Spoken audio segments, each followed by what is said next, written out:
ఎక్కువ జరిగింది అంటున్నాంగా. అవును. 3,000 లక్షల కోట్లు వాళ్ళు పెట్టారంటున్నాం కదా! హ్మ్. మరి అప్పుడు అదంతా ఆగిపోయినట్టేగా. హ్మ్. కర్నూలు హ్మ్. కనీసం 50,000 కోట్లన్నా పెట్టుంటారుగా. అంటే ఎక్కడ జరిగినంత వ్యాపారం అక్కడ జరిగిందా? ఎక్కడిలాగా మంత్రుల బినామీలో లేదంటే పార్టీకి సంబంధించిన నాయకులు పెట్టుబడులు పెట్టేసి ఎదురు చూసారా? అమరావతి 4,00,00,000 భూమి 40,00,00,000 అవుద్దని. ఇ ఇ ఇ ఇలా రియల్ అక్కడ జరగలేదు కదా అంటున్నాను ఆ నేను మాట వైజాగ్‌లో. ఒప్పుకోమని చెప్పండి. మంత్రులు బినామీలని. లేదుగా.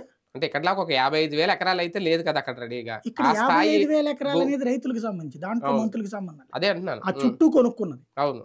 ఇక్కడ ఎట్లయితే తెలుగుదేశం వాళ్ళు కొన్నారో అక్కడ వైసీపీ వాళ్ళు కొన్నారని చెప్తున్నాంగా మనం. హ్మ్.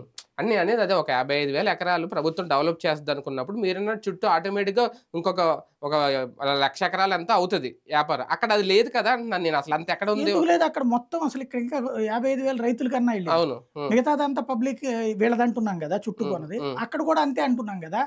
హ్మ్. 2, 3 లక్షల కోట్ల రూపాయలు భోగాపురం ఆ రూట్ అంతా వైసీపీ వాళ్ళు కొన్నారని చెప్తున్నాం గదా! అదే. హ్మ్. మరప్పుడు అది కూడా ఇదే గదా! హ్మ్. ఆపినట్టే గదా! హ్మ్. అది క్రైసిస్‌లోకొచ్చినట్టే. హ్మ్. అంటే టిట్ ఫర్ టాట్. హ్మ్. కుక్కగాడికి చెప్పు దెబ్బ లేకపోతే దెబ్బకి దెబ్బ. అవును. ఇక్కడ టీడీపీ వాళ్ళ ఆర్థిక మూలాలు అంటే వాళ్ళ రియల్ ఎస్టేట్ దెబ్బతీస్తే అక్కడ వైసీపీ వాళ్ళ రియల్ ఎస్టేట్ దెబ్బతీయడం. హ్మ్. ఇది జరిగినట్టే హ్మ్. హ్మ్. అక్కడ. హ్మ్. కర్నూలు ఆ హైకోర్ట్ అన్నటువంటి ప్లేస్‌లో ఆ చుట్టుపక్కల ఏదో కాస్త భూములు కొనుక్కొని ఉంటారుగా అవును. కొంతన్నా. అవును. దానంత కావచ్చు, ఈ రెండంత కావచ్చు. హ్మ్. కొంతైతే కొనుంటారు గదా! హ్మ్.